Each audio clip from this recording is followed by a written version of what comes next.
Bonjour, je suis Pierre-Marie Chevalier, gérant de la société Visite Charente. Nous allons passer aujourd'hui une écluse et donc je vais vous expliquer toutes les règles de sécurité pour que cette balade se passe au mieux.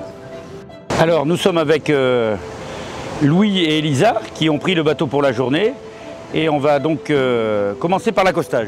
Pour des questions de sécurité, on va accoster contre le courant puisque on va se servir du courant pour arrêter le bateau. C'est beaucoup plus simple. Louis va faire une boucle pour venir à quai. En général, on va demander aux gens de rester assis. Pour faciliter l'accostage, on va demander à la personne qui n'est pas au volant de nous lancer le boot pour sécuriser plus rapidement le bateau. On va amarrer le bateau, on va demander à une seule personne de débarquer pour éviter les chutes à l'eau.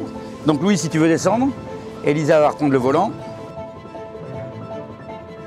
Voilà, donc on va demander à Elisa de repartir pour s'aligner parfaitement sur la porte de droite de l'écluse quand on lui fera signe. Et nous, pendant ce temps, on va aller manœuvrer l'écluse. Avant d'ouvrir les ventelles de l'écluse, on va s'assurer que les ventelles du niveau aval du fleuve sont bien fermées. Actuellement, ce n'est pas le cas. On voit les crémaillères levées ici, donc on va au préalable les baisser avant d'aller actionner les porte-amont. Donc pour ça, on sort la goupille de sécurité et on fait tourner la roue à l'envers pour que la crémaillère descende. Nous sommes sur une des 21 écluses de la Charente. Elles sont toutes constituées de la même façon. Nous avons deux portes amont, deux portes aval et un sas au milieu qui sert d'ascenseur à bateau. On va jouer sur le niveau du sas par l'intermédiaire des ventelles ici. Ce sont des petites portes situées dans le bas des grandes portes qui permettent de faire communiquer l'eau d'un côté à l'autre pour équilibrer la pression de part et d'autre de la porte pour pouvoir l'ouvrir. Donc Louis va ouvrir la ventelle en mettant la sécurité sur le petit clapet de retour. Ce petit clapet va empêcher la roue de repartir en marche arrière en fait. Donc là, on voit un bouillonnement d'eau se créer. Il est lié au passage de l'eau sous la porte. On va laisser ce bouillonnement s'exécuter jusqu'à ce que le niveau de l'eau atteigne le niveau amont du fleuve. Alors maintenant que le niveau est établi, on va pouvoir actionner cette grosse roue qui commande l'ouverture de la porte principale. Maintenant que la porte est parfaitement ouverte, on va baisser la ventelle pour étanchéifier la porte et on va demander au bateau de rentrer dans l'écluse en s'alignant parfaitement sur le mur de droite. Alors ici, on va aller s'amarrer à l'échelle. On va attacher le bateau en haut de l'échelle, au bout du bout, de telle sorte que le bateau puisse descendre naturellement lorsque le niveau du sas va baisser.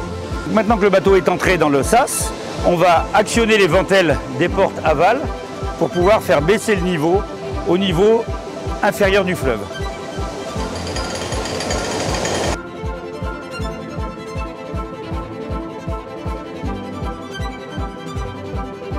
Le niveau est descendu, maintenant on va pouvoir ouvrir la porte principale et on prendra le bateau à la main pour le mettre dans le sens du départ pour éviter tout mouvement au moteur dans le bateau qui pourrait entraîner un choc sur les bajoyers et endommager le moteur. Voilà, on va prendre le bateau à la main pour le haler directement et le tourner dans le bon sens parce que vous voyez l'espace entre le moteur et la berge là-bas est assez limité. Si on faisait ça au moteur, on risquerait de taper le bateau. Donc on le met dans le sens de la marche et Elisa va reprendre la commande du moteur pour sortir le bateau de l'écluse. Lorsque l'on quitte une écluse, on veille à fermer derrière soi toutes les portes, toutes les ventelles, de telle sorte qu'un utilisateur futur puisse trouver l'écluse prête à fonctionner.